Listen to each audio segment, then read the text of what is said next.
Hello साथियों, नमस्कार। जैसा कि अभी सोशल मीडिया पे आप लोग सभी देख रहे हैं कि बहुत ज़्यादा रील्स चल रही है इंस्टाग्राम्स पे, फेसबुक पे, ट्विटर पे और स्नैपचैट्स पे कि जो अभी ज़हीर इकबाल है और सोनाक्षी सिन्हा है, जो शत्रुघ्न सिन्हा की बेटी है, जो मतलब हिंदू है बाय रिलीजन, और जो लड़का है वो ज़हीर इकबाल जो कि मुस्लिम है। तो सब लोगों का क्वेश्चन एक रहता है कि किस तरह से ये लोगों ने किस प्रोविजन ऑफ कानून के तहत इन्होंने शादी करी, और क्या भारत के अंदर ऐसी शादियां इंटरकास्ट रिलीजन इंटर रिलीजन जो मैरिज होती है, क्या सुप्रीम कोर्ट और कानून इसके ऊपर क्या कहता है, क्या कानून इनको अच्छा मानता है कि कैसा मानता है, इसको लेकर के बताना चाहता हूँ। सबसे पहले कि 2006 में सुप्रीम कोर्ट ने लता Singh versus state of Uttar Pradesh का एक केस था, जिसमें कि सुप्रीम कोर्ट ने बहुत ही डीप एनालिसिस किया था कि इंटर कास्ट जो मैरिजेस होते हैं हमारे सोसाइटी के लिए बहुत अच्छा है, क्योंकि ये कास्टिज्म जो भारत में जाति को लेकर के जो एक अलग अलग चीजें होती है, उस चीज को कम करने के लिए, जातिवाद को कम करने के लिए, सोसाइटी में अच्छे तरीके से घुलन मिलन डेवलपमेंट के लिए एक स्टैब्लिश सेकुलर जो कि स्टेट हमारा कॉन्स्टिट्यूशन है, कॉन्स्टिट्यूशन बताता है वो होने के लिए उसको बहुत ही सराहत है ऐसे मैरिजेस को। अब है कि सोनाक्षी सिन्हा और इन्होंने जो मैरिज करी है वो स्पेशल मैरिज एक्ट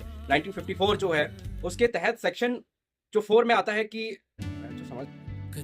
देखिए, जब जब एक व्यक्ति जो है शादी का वो हिंदू रिलीजन से है और एक व्यक्ति अगर मुस्लिम रिलीजन से है, फिर क्रिश्चियन से है, पारसी है, जियो है या फिर सिख है, कोई भी दो इंटरकास्ट रिलीजन है, तो उनका मैरिज जो है स्पेशल मैरिज एक्ट के तहत होता है। अब सवाल यह है कि क्या उन लोगों को अपना रिलीजन कन्वर्ट करना पड़ता है, क्या नहीं। स्पेशल मैरिज एक्ट इसी स्पेशल प्रोविजंस के साथ आया था, क्योंकि इसके तहत आपको अपना जो एग्जिस्टिंग रिलीजन है, आप हिंदू है चाहे मुस्लिम है चाहे जो भी रिलीजन है, आपको उसको कन्वर्ट और रिकन्वर्ट करने की जरूरत नहीं है। आप दोनों अलग अलग रिलीजन होकर के भी इस शादी को रजिस्टर्ड करवा सकते हैं, और एक्चुअल में मैरिज संपन्न होना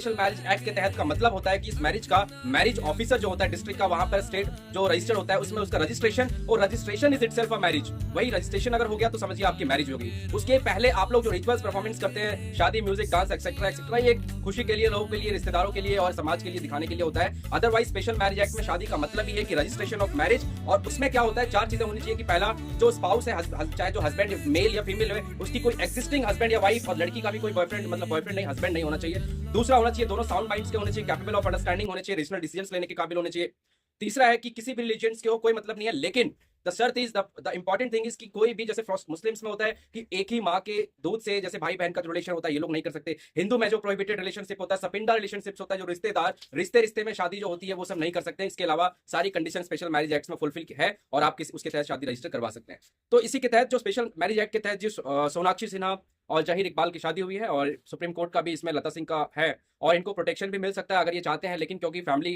दोनों खुश है, मैरिज को एक्सेप्ट कर लिया, तो कोई इन केस ऑफ थ्रेट नहीं है सोसाइटी से भी, तो ये चीज़ है।